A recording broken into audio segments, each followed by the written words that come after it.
Ну а в одном из домов на улице Гаврилова вспыхнула квартира на 7-м этаже. Дома в момент возгорания никого не было. Запах гари почувствовали соседи, они же и вызвали пожарных. О причинах и последствиях Нафиса Минязова. Все жильцы наверх побежали. Как рассказал старший по дому, большинство жителей этого подъезда – люди пожилые. Почуяв запах гари на 7-м этаже, они растерялись и поспешили не на улицу, а наоборот поднялись выше. Именно он их затем и вывел на свежий воздух. Первой тревогу забила женщина, живущая по соседству с горящей квартирой. Она вызвала пожарных и позвонила хозяйке. А внук уже был на зачете.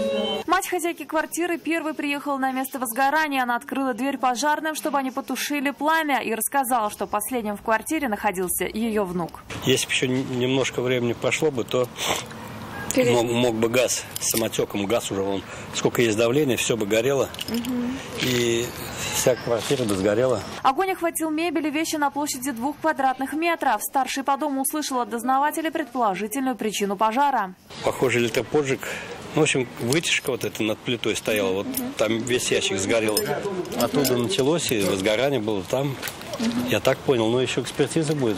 Однако точную причину еще только предстоит установить. Нафиса Минязова, Наиль Абдуллин, вызов 112. Мы делаем вам вызов. Смотрите одну из самых рейтинговых программм о происшествиях в Татарстане на нашем сайте tnv.ru.